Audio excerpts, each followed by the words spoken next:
கிறிஸ்து இயேசுக்குள் வாழ அழைக்கப்பட்ட அனைத்து சகோதர சகோதரிகளுக்கும் தேவனால் கிருபையும் தேவ ஆவியின் ஞானமும் உண்டாவதாக. இன்னைக்கு நம்ம பார்க்க போற சத்திய வசனத்தின் சத்தியங்கள் என்ன பார்க்க போறோம் அப்படின்னா, மார்க் எழுதின சுவிசேஷத்துல முதல் அதிகாரத்துல 9வது வசனத்திலிருந்து நம்ம பார்க்க போறோம். அந்த நாட்களில் இயேசு கலிலேயாவில் உள்ள நாசரேத்தூரிலிருந்து வந்து யோர்தான் நதியில் யோவானால் ஞானஸ்நானம் பெற்றார். ஒவ்வொரு வசனமா இன்னைக்கு நம்ம பார்ப்போம். இந்த இடத்துல என்ன நடந்திருக்குது அப்படின்னு பார்த்தோம்னா, இயேசு கிறிஸ்து எந்த ஊர்லேருந்து வர்றாரு அப்படின்னா நாசரேத்தூர்லேருந்து வர்றாரு. பிறந்தது பெத்லெஹேம் ஊர், ஆனால் வளர்ந்தது நாசரேத்தூர் அப்படிங்கிறது இங்கேயும் தெளிவாகுது. இயேசு அங்கேருந்து வந்து யார்கிட்ட ஞானஸ்நானம் வாங்குறாரு அப்படின்னு பார்த்தோன்னா, யோர்தான் நதியில் யோவான்கிட்ட ஞானஸ்நானம் வாங்குறார். இயேசு தேவகுமாரனாக இருக்கும் பொழுது அவர் யோவானிடம் வந்து ஞானஸ்நானம் வாங்குறார் அப்படிங்கிறத இங்கே நம்ம சிந்திக்க வேண்டிய விஷயம். ஏன் அப்படின்னு பார்த்தோன்னா, அவர் எல்லாரும் பாவங்களுக்காக மனம் திரும்பி ஞானஸ்நானம் வாங்க வராங்க. இயேசு கிறிஸ்து அப்படிப்பட்டவரா அப்படின்னு பார்த்தோன்னா, அதற்கு அவர் விலக்கப்பட்டவர், பாவம் அறியாதவர், பாவம் இல்லாதவர், பாவத்தில் இல்லாதவர். அப்போ இப்படிப்பட்டவர்கள் எதுக்காக ஞானஸ்நானம் வாங்க வரணும் அப்படின்னு பார்த்தோன்னா, யோவான் சுவிசேஷத்தில் என்ன சொல்லப்பட்டிருக்கு அப்படின்னு பார்க்கும்போது முதல் அதிகாரத்தில் யோவானுக்கு ஒரு அடையாளமாக சொல்லப்பட்டது என்னன்னா, பரிசுத்தாவி யார் மேல் தங்குவதை இறங்குவதை காண்பாயோ அவர் தான் வந்து தேவ ஆட்டுக்குட்டி அப்படிங்கிறத தெளிவாக புரிவதற்காக அந்த இடத்துல யோவானுக்கு அறிவிக்கப்பட்டது. அது மட்டும் கிடையாது, மத்தேயு எழுதின சுவிசேஷத்தில் அவர் என்ன சொல்லியிருக்காரு அப்படின்னு பார்த்தோன்னா, நான் உம்மால் ஞானஸ்நானம் பெற வேண்டியிருக்க நீர் எப்படி என்னிடம் வரலாம் அப்படின்னு அவர் கேட்பாரு.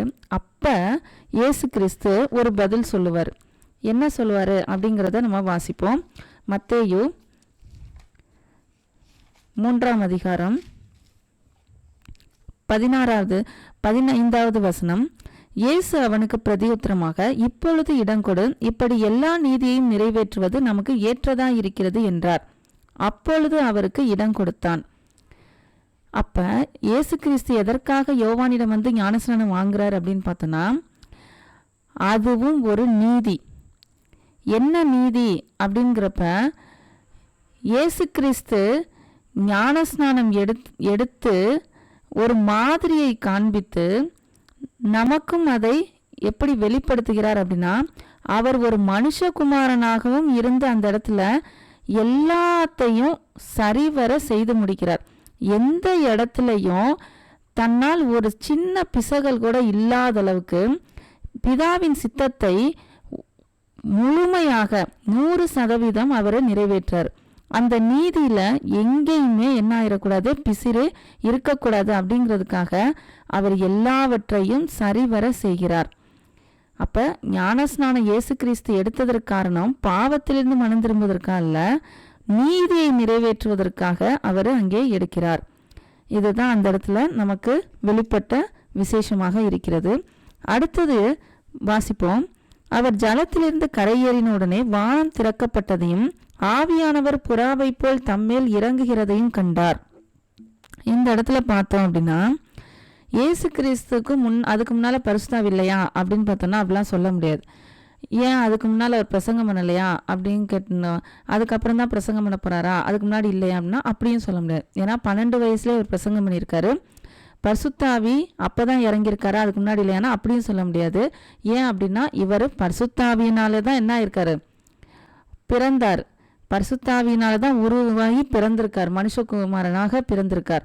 அப்படி இருக்கும்போது இந்த இடத்துல எதற்காக அவர் புறாவை போல வந்து தங்கணும், வந்து இறங்கணும் அப்படின்னு பார்த்தோன்னா, இதுவும் யோவானுக்கு கொடுக்கப்பட்ட அடையாளம் தான்.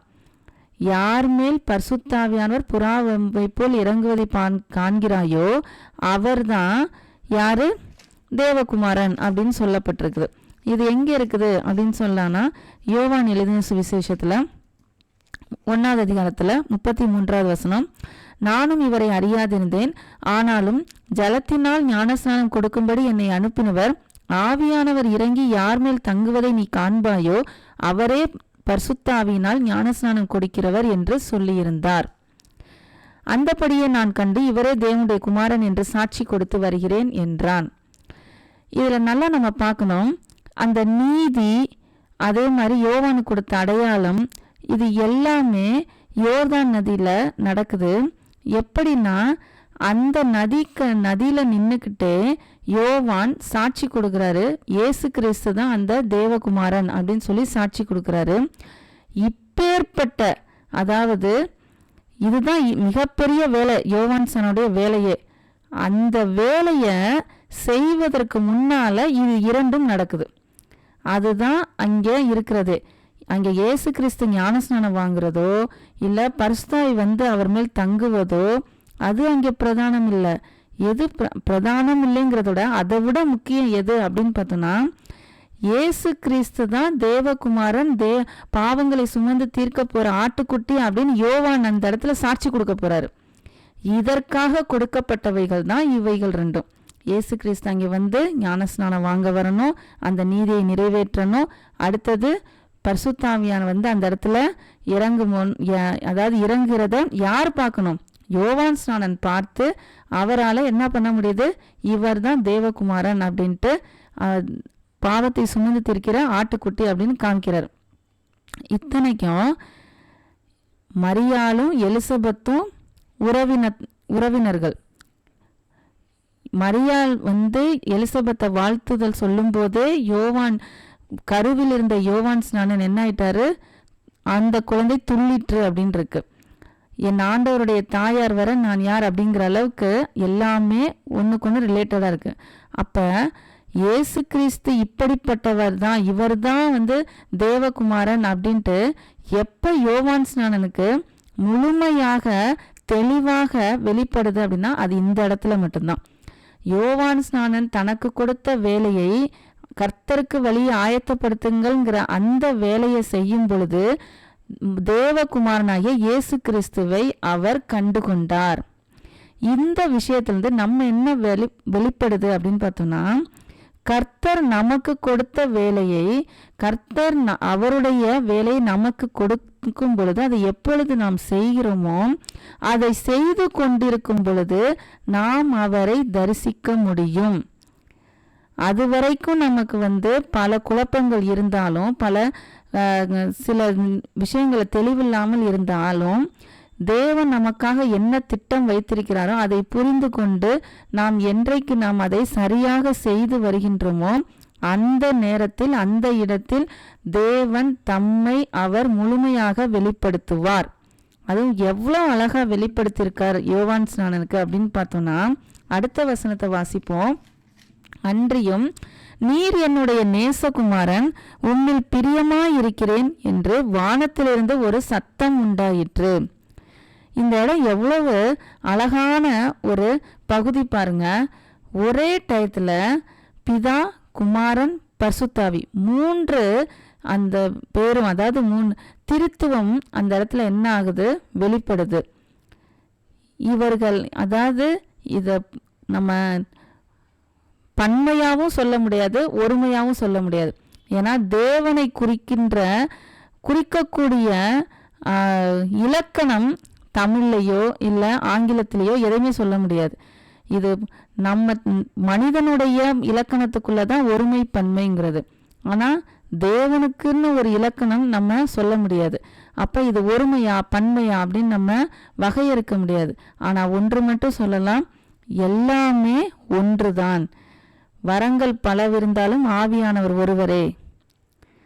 அதே தான். பல இருந்தாங்க, அவயவங்கள் பழையா இருந்தாலும் கிறிஸ்து ஒருவரே. நாம் அங்கமாக அவருக்குள்ள போகிறோம். தேவன் ஒருவரே, பிதா ஒருவரே அப்படிங்கிற மாதிரி இவங்க எல்லாமே அட்ட டயத்தில் ஒரே நேரத்தில் யோவான் ஸ்நானன் தன்னுடைய வேலையை தெளிவாக செய்து கொண்டிருக்கும் நேரத்தில் இந்த மூன்றும் அவருக்கு என்ன ஒரே நேரத்தில் மூன்று பேர் தன்னை வெளிப்படுத்தி ஒன்றாக இருக்கிறார்கள் என்பதை வெளிப்படுத்தி அவருக்கு முழுமையாக தெளிவுபடுத்தப்படுகிறது. இதே மாதிரி தேவன் நமக்கும் கொடுக்கக்கூடிய பல திட்டங்களை நாம் நிறைவேற்றும் பொழுது அவரை தம்மை முழுமையாக வெளிப்படுத்துவார். நல்ல முழுமையாகவே எப்படின்னா, இருதயத்தில் சுத்தமுள்ளவர்கள் என்ன பண்ணுவாங்க? அவரை தரிசிப்பார்கள்.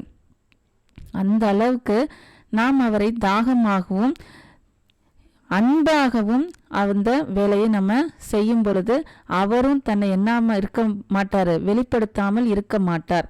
இன்னொரு விஷயம் இதுல என்னன்னா, யோவானுடைய முக்கியமான வேலையே அதுதான். எது அப்படின்னா, இயேசு கிறிஸ்துக்கு சாட்சி கொடுக்கிறது. அவன் அந்த ஒளி அல்ல, அந்த ஒளியை குறித்து சாட்சி கொடுக்க வந்தவனா இருந்தான். அப்ப அந்த சாட்சியை அவன் பகிர்வதற்கு அங்கு யார் வர்றாங்க அப்படின்னா, பாவத்திலிருந்து மனம் திரும்புவதற்காக வர்றாங்க. அப்ப அந்த இடத்துல தானே இயேசு கிறிஸ்துவ என்ன பண்ண முடியும், சொல்ல முடியும் இல்லையா? ஜெபாலயத்துல அவர் பிரசங்கம் பண்ணியிருக்கும் போதோ இல்லை யாரா வியாதியை குணப்படுத்தியிருக்கும் போதோ அப்போ கூட அவர் இவர் தான் பாவத்தை சுமந்து தீர்க்கிற ஆட்டுக்குட்டி அப்படின்னு சொல்லியிருக்கலாம்ல. ஆனால் அங்கெல்லாம் அவர் சொல்லலை.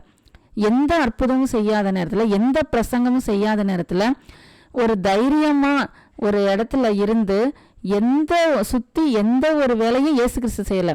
தாழ்மையாக வர்றாரு, அடிக்கப்படும் ஆட்டுக்குட்டி போல வர்றாரு, தன்னையே ஒப்பு கொடுக்கிறாரு. எப்படி மற்றவர்கள் எல்லாம் பாவத்துக்கு மனம் திரும்பி ஒப்பு கொடுக்க வர்றாங்க, ஆனா இயேசு கிறிஸ்து எப்படி ஒப்பு கொடுக்கறான்னா, மற்றவர்களுடைய எல்லா பாவங்களையும் என்மேல் சுமந்து கொண்டு நான் அதற்காக ஒப்பு கொடுக்க போய் அப்படிங்கிற ஒரு அடையாளமாக அவர் அந்த இடத்துல